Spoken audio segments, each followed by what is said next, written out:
నమస్తే, నేను మీ పద్మావతి. ఈరోజు మనతో పాటు దైవాజ్ఞ బ్రహ్మశ్రీ వీరాంపురం సుబ్రహ్మణ్య స్వామి గారు ఉన్నారు. మరి ఆయనతో మాట్లాడేద్దాం. నమస్కారం గురువుగారు.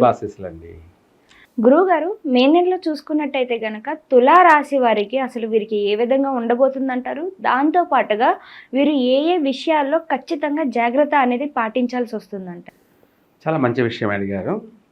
మనం చెప్పుకుంటున్నటువంటి ప్రతి రాశి గురించి కూడా. అందులో ఇప్పుడు తులారాశి. ఈ తులారాశి వారికి ఓవరాల్గా సంవత్సరాంతం అంతా చూసుకుంటే పర్వాలేదు, బాగానే ఉంది.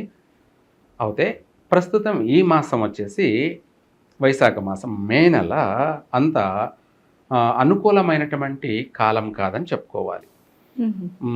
మే నెలలో ఎక్కువగా వ్యతిరేకతలు ఎక్కువగా ఉన్నాయి ఈ తులారాశి వారికి.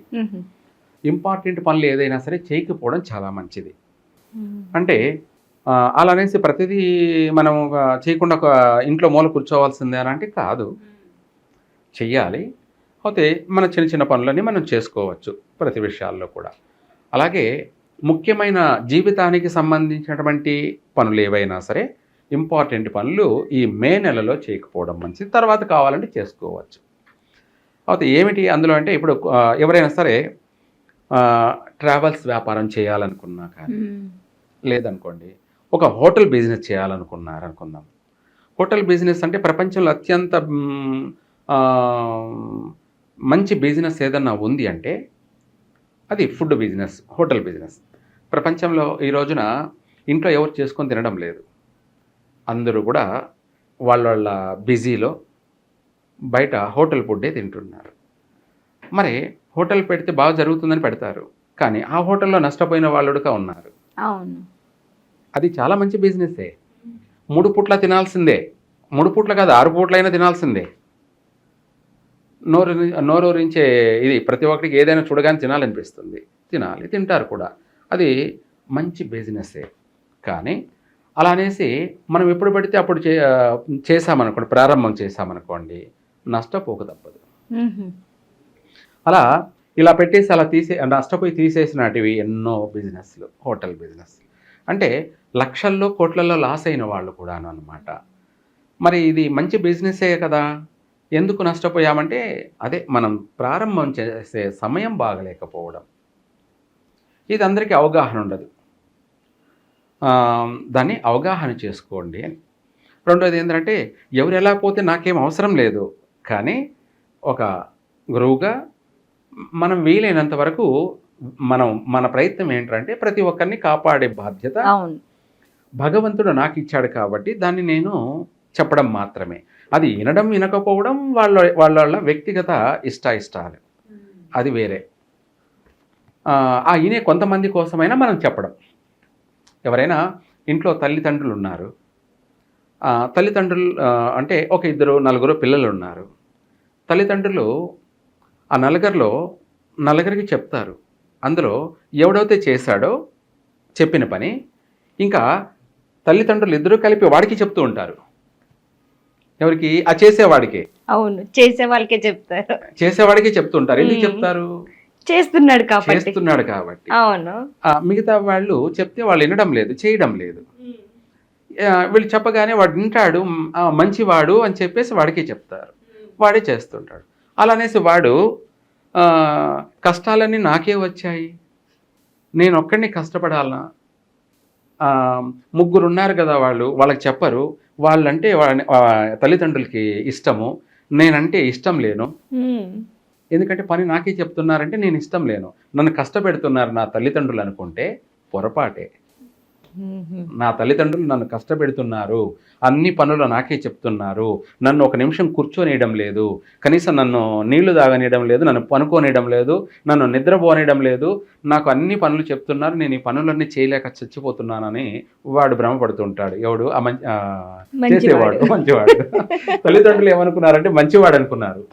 వీడేమనుకుంటున్నాడంటే తల్లిదండ్రులు చెడ్డవాళ్ళు అనుకుంటున్నారు, ఎందుకంటే వాళ్ళు పని చెప్తున్నారు కాబట్టి. మరి మిగతా 3కి చెప్పడం లేదే అంటే వాళ్ళకి తెలుసు వాళ్ళు మంచి వాళ్ళు కాదు, చెప్పిన మాట వినరు, వాళ్ళు ఎందుకు పనికిరాని వాళ్ళు అని వాళ్ళకి తెలుసు.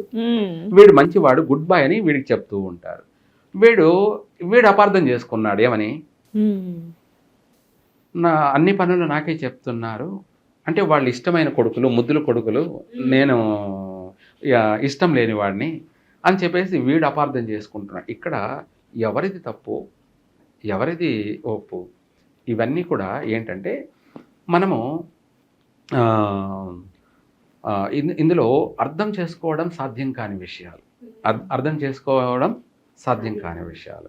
సరే, ఏది ఏమైనప్పటికీ మనం చెప్పేది అందరూ బాగుపడాలి, వాళ్ళందరూ బాగుంటేనే నేను బాగుంటా. అవును. ఎందుకంటే వాళ్ళు నా దగ్గరికి వస్తారు,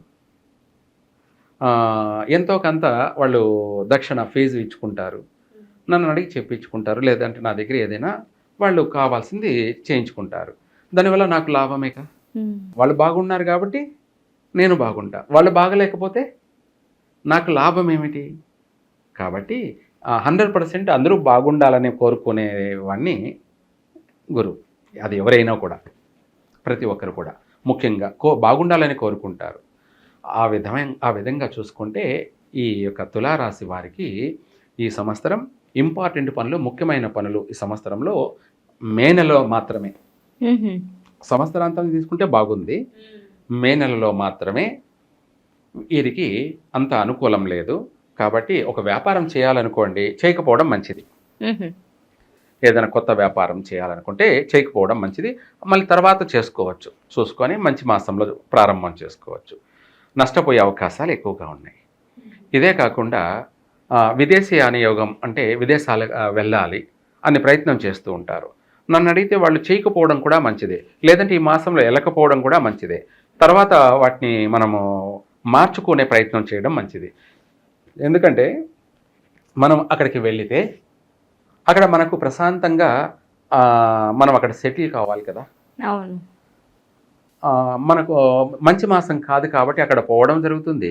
అక్కడ మనకు సరిగా సెట్ కాకపోవడం, లేదంటే అక్కడ జాబ్లో ఇబ్బందులు కావచ్చు, లేదంటే అక్కడ లొకేషన్ మనకు పడకపోవడం, ఆరోగ్య సమస్యలు రావడము, మానసికంగా చికాకులు కలిగించడము, అక్కడ ఒత్తిడులు ఎక్కువైపోవడము, అక్కడ తట్టుకోలేక మళ్ళీ రిటర్న్ వచ్చేయాల్సి వస్తుంది.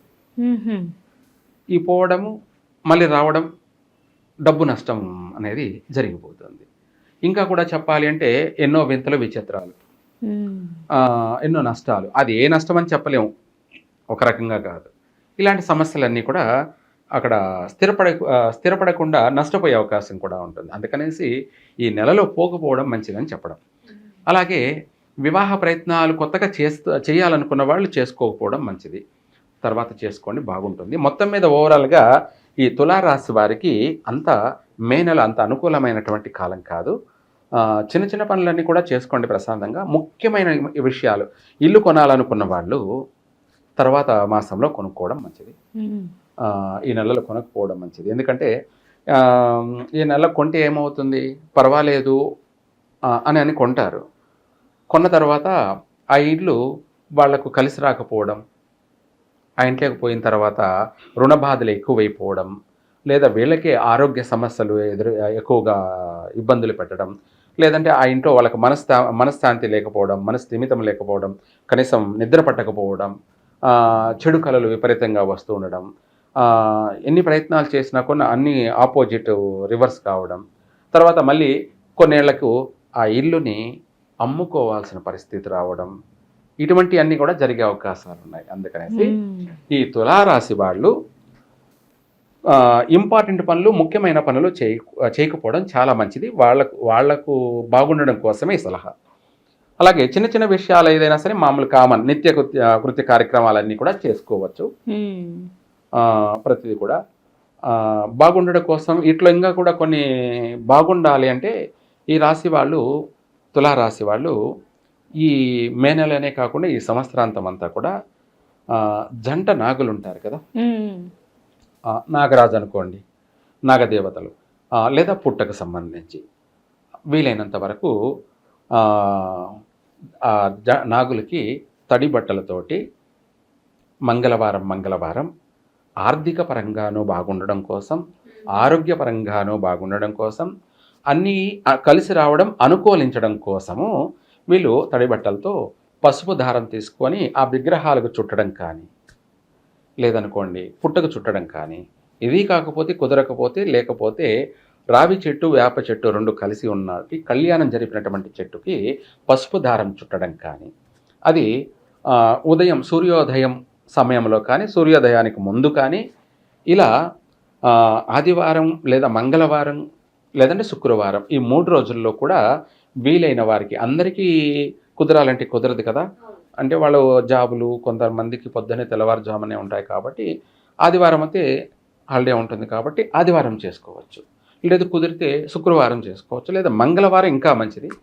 ఇలా ఈ మే నెలలో అలా చేసుకుంటూ వెళ్తూ ఉంటే వీరికి వివాహం కాని వాళ్ళందరికీ వివాహం అవుతుంది, కలిసి వస్తుంది, నష్టం లేకుండా. అలాగే ఒకవేళ మంచి జరగకపోయినా పర్వాలేదు కానీ నష్టాలు జరగకుండా ఏదో మధ్య రకమైనటువంటి జీవనాన్ని గడిపే అవకాశం ఉంటుంది. అలాగే వ్యాపార నష్టాల్లో ఉన్నటువంటి వాళ్ళు వ్యాపారంలో అభివృద్ధి చెందుతారు. ఇట్లా కొన్ని విషయాలలో చక్కగా కలిసి రావడం కోసం ఇలాంటి చేసుకుంటే వీళ్ళు పరిహార మార్గం చేసుకున్నట్టయితే కలిసి వస్తుంది. చాలా చక్కగా వివరించారు గురుగారు. అయితే తులారాశి వారికి ఏ విధంగా ఉంటుందో పాటుగా ఎటువంటి పరిహారాలు చేసుకోవాలనే విషయానికి వస్తే చాలా చక్కగా వివరించారు ప్రతిదీ కూడాను. ధన్యవాదాలు. సర్వే జన సుఖినో భవంతు.